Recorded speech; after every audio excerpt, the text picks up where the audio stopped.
It was thrown by you at any person. Mr. Speaker, you said I allegedly said some bailiffs. No. Mr. Speaker, then clarify. Mr. Speaker, listen to me. Mr. Speaker, listen. Honorable Majority Leader, I don't want to proceed to make some orders. Please resume your seat. I'm very serious about that. Mr. Speaker, please resume your seat.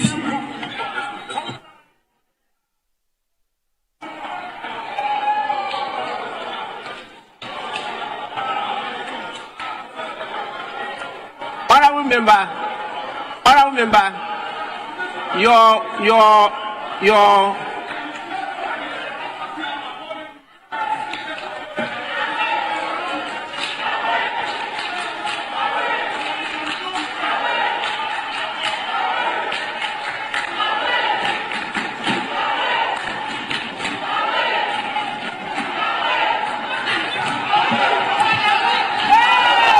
coming events cast their shadows. We have Parliament now, in there with the executive.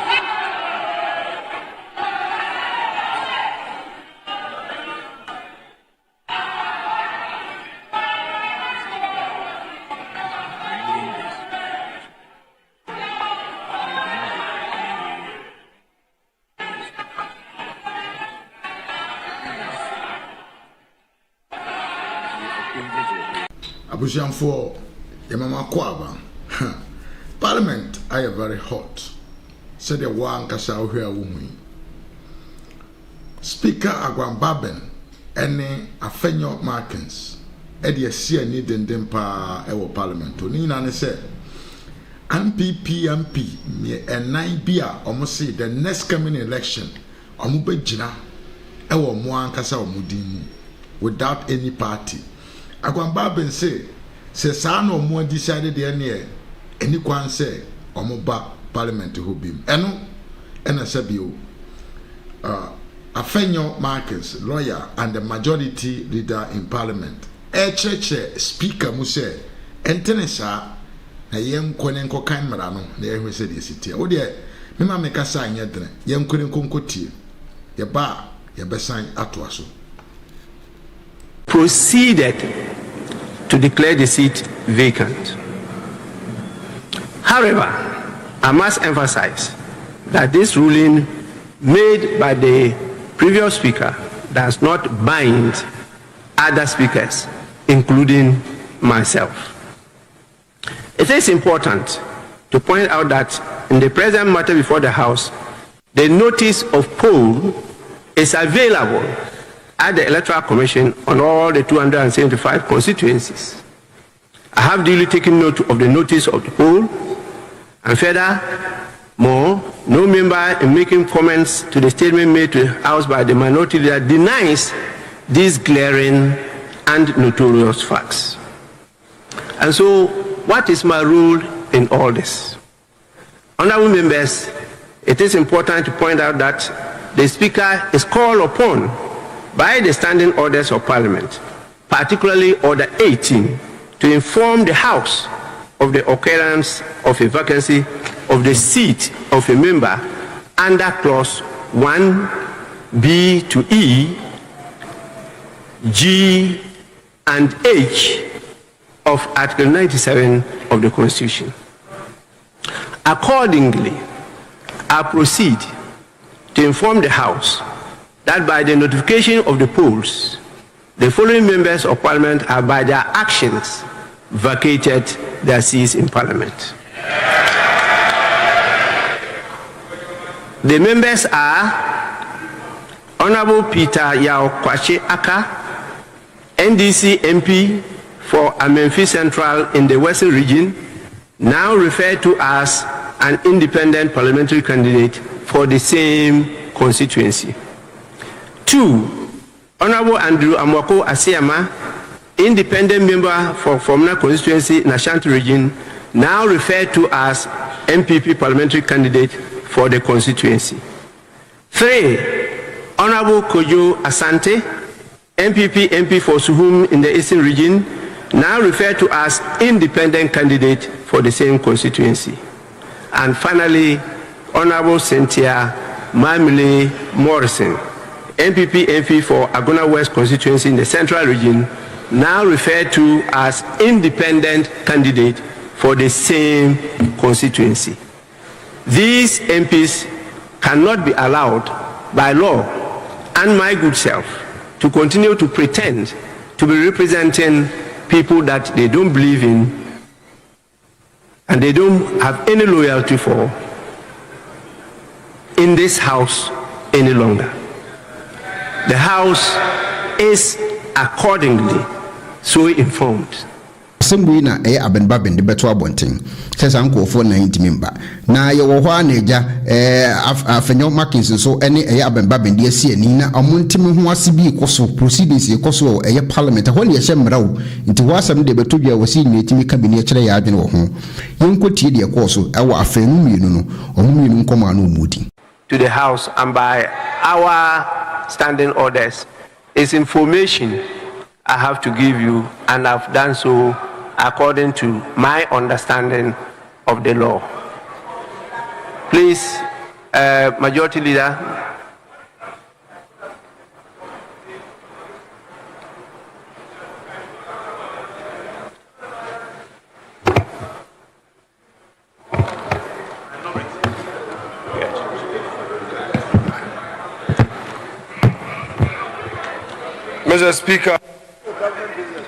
Mr. Speaker, with respect, I thank you for the opportunity to make comments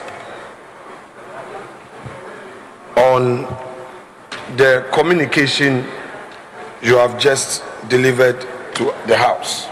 May you kindly refer to the standing orders that you are coming under. Mr. Speaker, I do not come under any standing orders. So you may resume your seat then.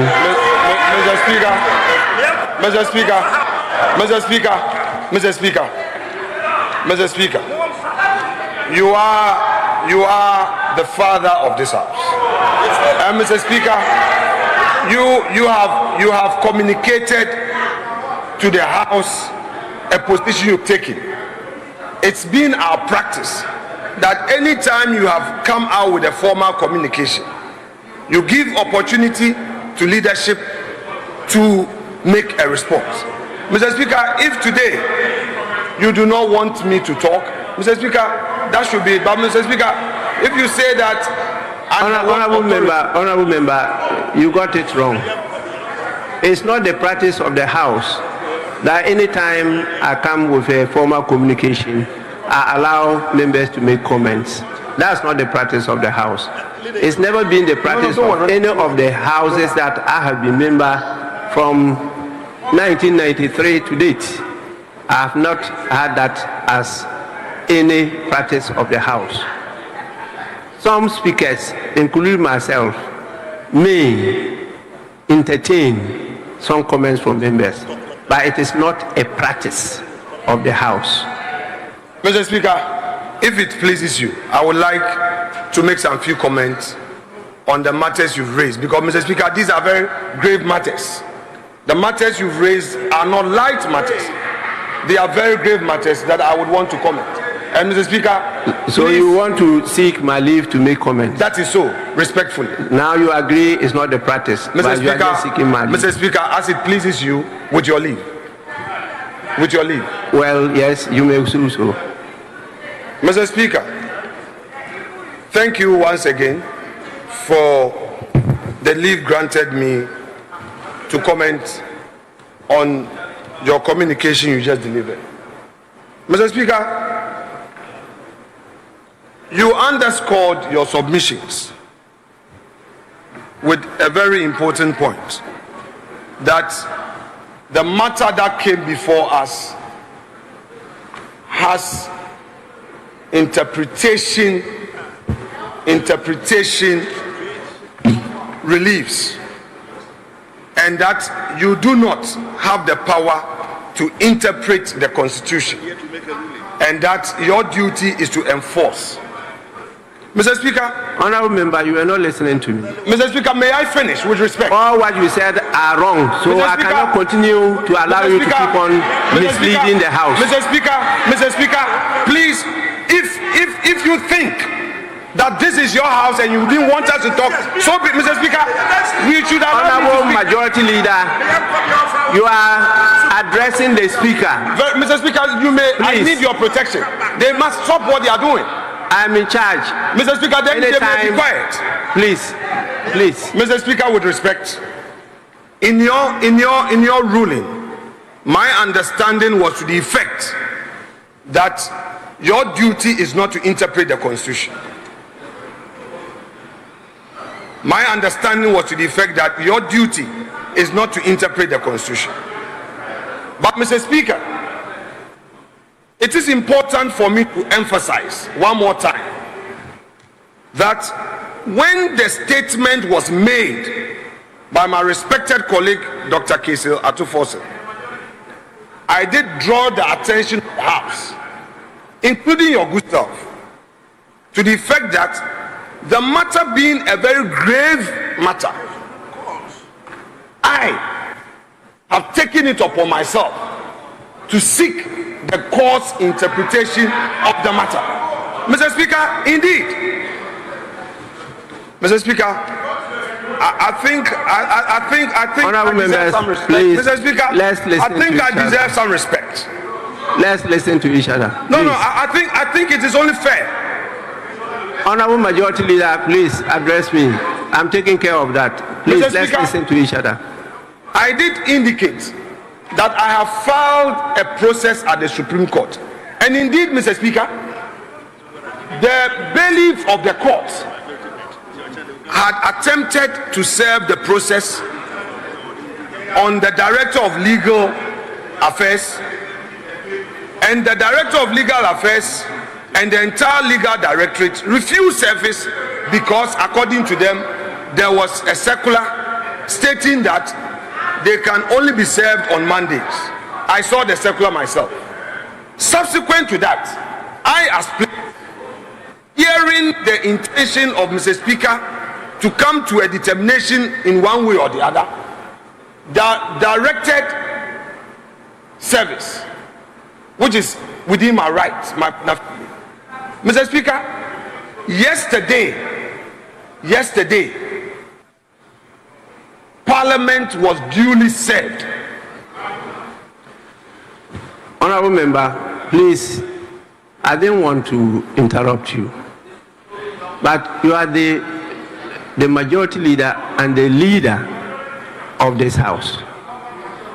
As at the time you were directing service yourself, you took the trouble of coming to Parliament with two persons who alleged to be bailiffs and went to the legal office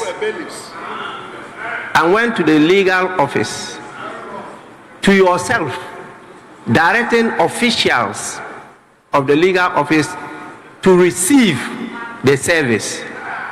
You are a member of Parliament. I am the Speaker. It is my duty to protect your privileges and immunities.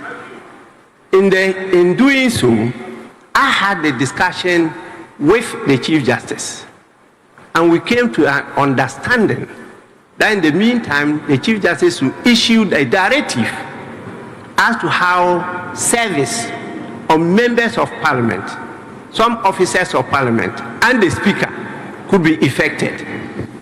I communicated this to the House and discussed it with you, the leaders.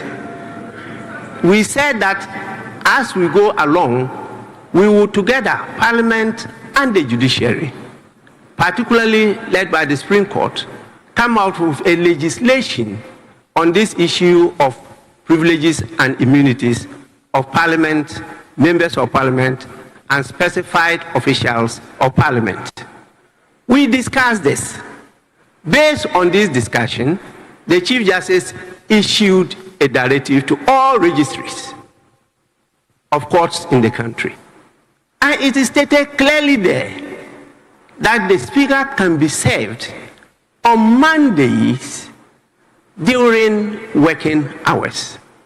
There were reasons why we came to those agreements. You are aware of it. Yet you kept on insisting that service be effected whilst the Speaker was presiding over the proceedings of the House. You, as leader of the House, as majority leader, you are saying that this was service because you threw the court processes on the table and walked away. Is that how you effect service? Please, to quote the common parlance, don't go there. With respect, for the past 12 years, I have accorded you every respect, and I'll continue to do that no matter. Mr. Speaker, the facts you put out are not true. Mr. Speaker, these are credibility issues, so I will respond for the record. Mr. Speaker, somebody has told you something. Mr. Speaker, you reserve the right to be there to make your point. Let me make my point too. Mr. Speaker, no way. Mr. Speaker, no way. Mr. Speaker, whoever told you, Mr. Speaker, whoever told you that I threw a paper at somebody, this has to do with my credibility. I will not allow hands. No, honorable member, you don't listen at all. Mr. Speaker, I do. I never said Mr. you. Speaker, you said I never said you threw a paper at anybody. Mr. Speaker, I never Mr. Speaker, said that. that's exactly what you said. Let the answer check it. Mr. Speaker, that is what you said. You are being carried away by your Mr. anger. Speaker, You are not listening. Mr. Speaker, I'm not angry. Honorable member. Honorable member. Mr. Speaker, I'm not angry. I said the court process was thrown on the table in the office. I never stated it was thrown by you at any person. Mr. Speaker, you said I allegedly said some bailiffs. Alleged bailiffs. No. Mr. Speaker, then clarify. Please. Mr. Speaker, with Listen respect, to me. Mr. Speaker, I'm listening. Honorable Majority Leader, I don't want to proceed to make some orders. Please, resume your seat. I'm very serious about that. Mr. Speaker, please, resume your seat. Abra, question and answer. Back and forward. Nina Chino. And the majority leader, Afenyo Markins, afraid the media to explain to them actually what happened and why he says Agwambaben is making a mistake. One fancy wa na some more country joy news for one who say yes, the man is really serious about his business. And tell Busha Yanko, Nanko tie, and Sama Afenyo Markins, the majority leader in the Parliament, at the two media for him, Abra, a beto just say majority leader and minority, majority leader, any Parliament speaker, no, omunya adwene e wa asem bi ho. Meaning say NDC wanted to be majority in the Parliament, but I don't know omoye ya in 12-24 hours and a samba anachi. Yen konko tie nsema Afenyo Markins eka e de kire the media ye ba e be send to us. So don't forget to leave your comment at the comment section box. Chewadwen efa de ekoso e wo Ghana Parliament ye ba ye beto aso. Vigorously pursue our matter in court. We believe in the court, and we are going to pursue our matter in court until the court determines the matter. If the court makes a determination that indeed, per the provisions of Article 97.3, if a person, upon being elected a member of Parliament on a particular ticket and decides to contest future elections under another ticket, that person will lose that seat, so be it, would abide by the rulings of the court. So we'll stay back and not want to participate in the chaos in the chamber created by Mr. Speaker. Meanwhile, we have become aware that the injunction application has been overtaken by event. We are lawyers. We know what to do. And we'll be fortified by the law to look for another process to ensure that the right things are done. So we'll argue our case in court. Meanwhile, we call upon the good people of Ghana to condemn the conduct of Mr. Speaker and then the NDC minority. And it was very rich. It was very rich to hear Dr. Forson immediately proclaiming to be a majority leader. In fact, Mr. Speaker himself, in spite of doing their bidding, fell short of declaring them to be the majority, in spite of all. And then he still found space to address me as majority leader and still address him as minority leader. But again, they further exposed themselves, because immediately after, their flag bearer was on a campaign platform claiming that God has given them the majority status. Is that how God grants majority status on individuals who are full of mischief, vicious, and evil? What they did was evil. What they did in Parliament yesterday was evil. NDC does not believe in democracy. They believe in chaos. And we are law-abiding citizens. We in the MPP are Democrats. We believe in the rule of law, and that is why we calmly left the chamber for them. And we know that if we make our case well in court, the court will make a determination that would advance the cause of democracy.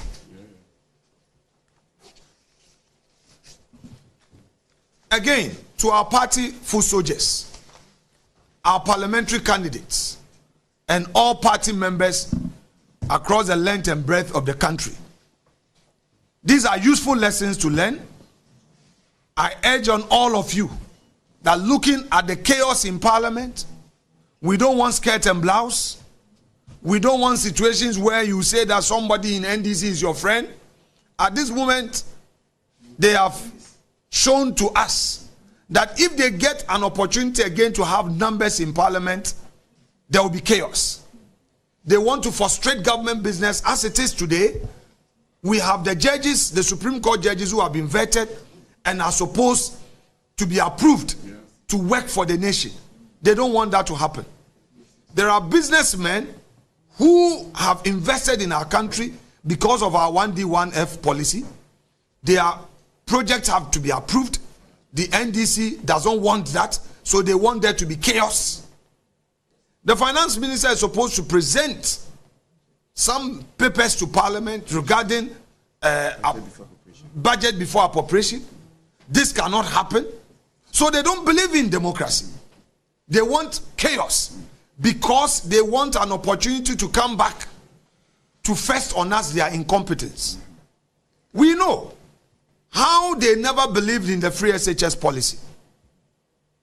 How they never believed in the free SHS policy. How they don't even have a single social intervention program standing in their name. These are the people who want to create chaos and use that as an opportunity to come back to power. I want to tell every single Ghanaian listening to me today that NDC has nothing new. In fact, upon launching their manifesto, it was clear that they had nothing new to offer. They claim a so-called 24-hour economy, but if you even ask them to explain, they get upset and angry. They can't even point to a particular thing they mean by 24-hour economy. I know that MPP hasn't been perfect, and MPP cannot be perfect. But I believe in the dreams and the vision of Dr. Bawumia. I believe in the new vision of digitalizing our economy to create opportunity for our Ghanaian youth. On every aspect of the economy, we have done far better than we came to meet it in 2017. I appeal to party members to go all out Like I said in Takrade, enough of the infighting, enough of the meetings, foot soldiers, police station executives, party chairpersons, parliamentary candidates should go all out to give a resounding victory, overwhelming majority to the MPP to govern peacefully and prove to these guys who don't believe in the Ghana agenda that chaos is not the way to advance democracy. Thank you very much indeed, and God bless our homeland Ghana and make it great and strong. Okay, thank you very much, leader. Yes, there will be Q&A, but you need to catch my attention. And then I'll direct you to still the majority leader. So show by hands if you are interested. I would have said that with this detailed and proper presentation, probably all the naughty observations, but okay, we'll see. Not according to any order. Let me start from you. We'll take 3 at a go. So you, and then Dean, as the first set, please. All right, thank you. My name is Queen Sechin, and so I work with ghananews. In the light of all these developments, the lifespan of this parliament has not ended. You have your colleagues going independent, I think 2 of them. Is there an opportunity to really further engage, learning lessons from what is going on? Thank you. Please. Leader, you have a government business to run. Boycotting Parliament means the items you mentioned will not see the light of day. How do you explain this to the Ghanaian people? Let me answer the 2. So the wheels of justice cannot follow The 2. The last one for this session, Dean.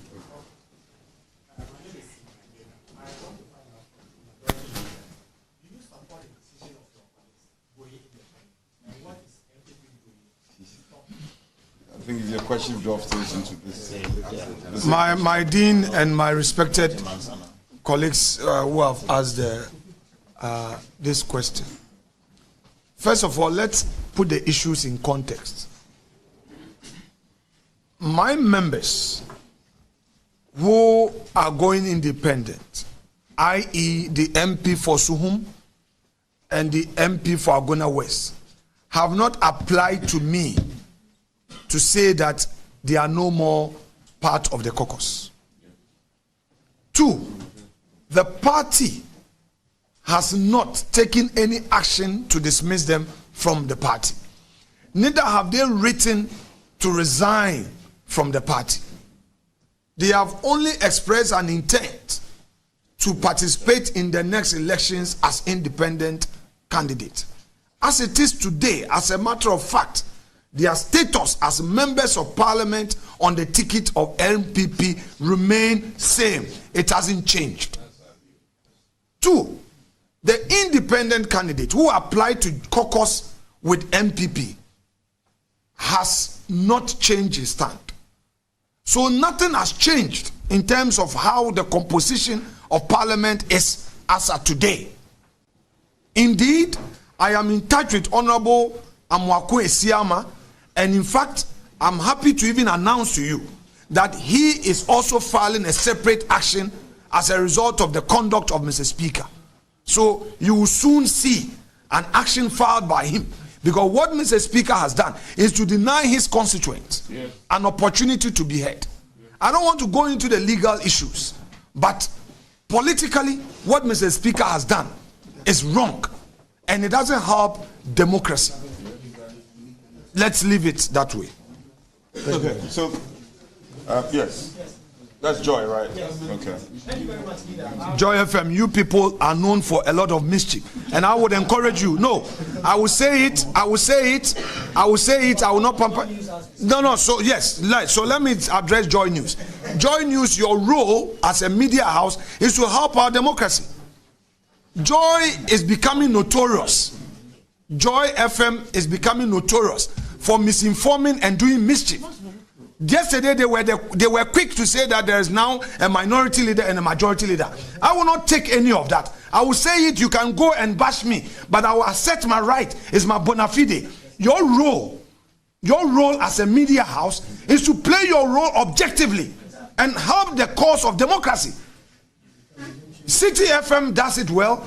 OKFM does it well. Peace FM does it well. GH1. There are other media houses. They express their opinions, but they do the right thing.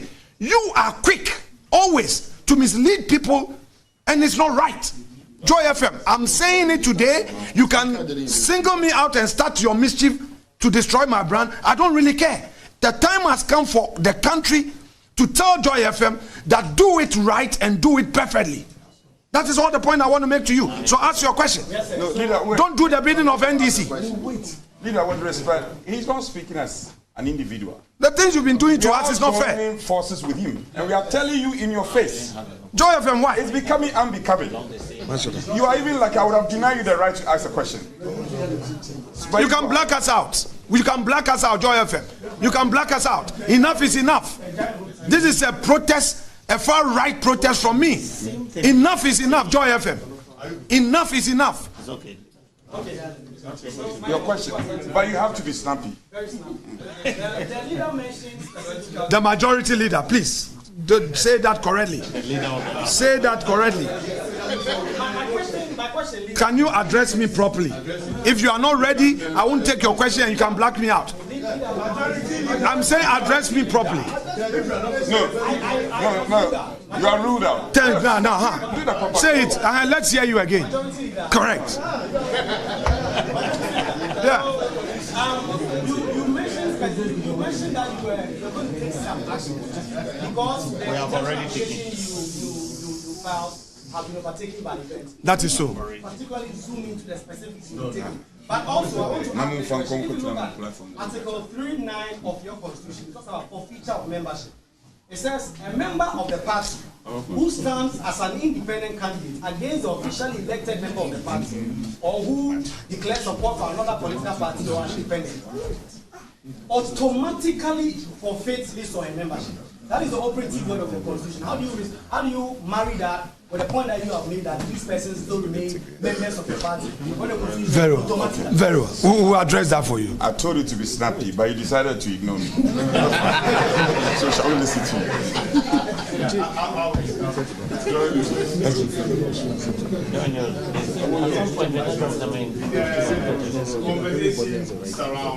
Article 72, and then the processes that were filed at the Supreme Court are binding. 72? 97. Now, the Speaker has always maintained Constitution. When it comes to the legislative powers of Parliament, until it terminates at a point, the Apex does not have the authority to come in. Speaker has made this abundantly clear. In this year, of course, leader has on a number of occasions disagreed. Is that not the same principle? Based upon which Speaker then yesterday made a decision. So the time is now right for anybody who disagrees with that decision to then head to the Supreme Court for the court to get it. That is just one aspect. The second aspect is this: leader, you are a legal brain, a fine legal brain for that. Do you understand the principle behind Article 97 relative to ensuring that that Pandora's box is not open for any incumbent MP who loses to quickly run and stand as an independent candidate? Is that a guide, a protection for the parties in this regard? All right, so respect. Okay, just the last one for this session. I'm sure you've exhausted your questions.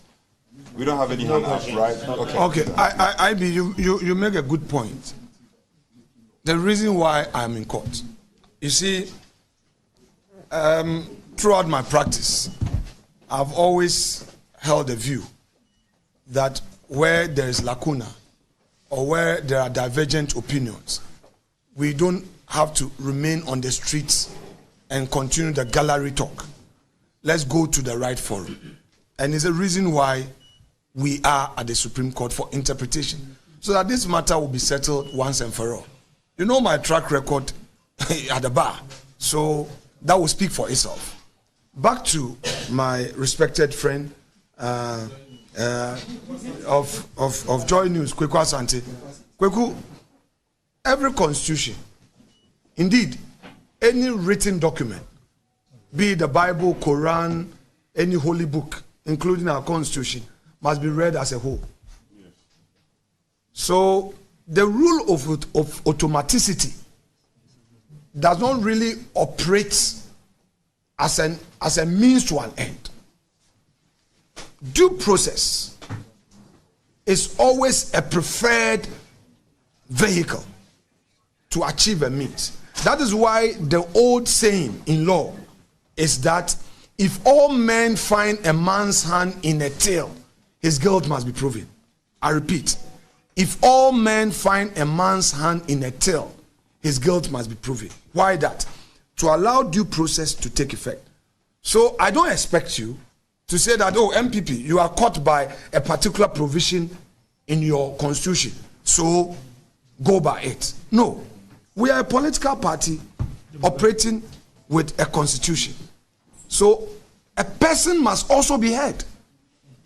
A person must be heard, no matter what. So don't let us get in there. But if Mr. Speaker had allowed the matters in issue to be properly determined, wouldn't be where we are. Because my question is, why the rush? In fact, what has become of the Harun Idrisu petition? He's rendered Harun Idrisu's petition odious. He's rendered it nugatory. It is like the Harun Idrisu application will lead to a due process being followed. So we don't want it. But when did we ever, you the media, you asking a question today, and I've not heard you on your platforms questioning Mr. Speaker on that route. When did a speaker ever allow a statement to metamorphose into a motion for him to rule on? Joy FM did not address this yesterday. When did a statement metamorphose into a motion for a ruling? Is it the case that there is no provision for what should be done when a statement is made? In any event, did what Atufosin do meet the requirement of a statement under Order 93? Please, when you have your uncle who is also a former Attorney General, you will never be in want. Yes. And a senior member for that matter. You know, the MPP constitution that you quoted, though I answered it generally, but the specific provision under 3, right of member. So though there's a clause that confers automaticity right on the party, there is also another arm that confers due process right of fair hearing on the member who is affected. So if you come here, right of a member shall have the right to participate in all activities of the party subject to rules and regulations. Be heard whenever his or her activities and conduct are in question and under consideration by the party. So if my member has decided to file as an independent candidate in the next election, and the party is not happy, the constitution which you quoted enjoins the party to hear the person, explain your activities. But that is not where we are. This is we NPP, this is us. We have not written to Mr. Speaker. They said they were following precedents. Even if that is the precedents they want to follow, that precedence was triggered by a certain process. Has NDC written to Mr. Speaker? Has NDC, has Fifi Kwete, as General Secretary of NDC, written to Mr. Speaker that indeed our member Kwache Aka has been sacked? Has MPP written, I as a majority leader and leader of government business and leader of the caucus, have I written to Mr. Speaker to say that this is a communication from the party? Of course not. Therefore, please proceed. So they have placed something on nothing, and that is why it is falling, it's crashing. There is nothing. There is nothing that supports their actions. And when you want to make your point, Mr. Speaker begins to threaten you. Yesterday, all of you saw the way he was threatening me. He became so apprehensive and called a marshal on us. I mean, I think it was most unfair that after Mr. Speaker has said all that he wanted to say, he now was pushing me by rules. That what rule am I up to respond and all, and that what do I want to say? Basically stopping me from speaking. He didn't want me to speak, and I yielded to him because that is his platform. If Parliament is all about speaker, he should take it. I repeat, if Parliament is all about speaker, and in any event, what Mr. Speaker forgot yesterday is that it took a fit columnist from us to make him a speaker, by the way. Often he forgets and does a bidding of NDC. If it's all the NDC members who voted for him, he wouldn't be speaker. But we leave that to posterity and his own good judgment. No.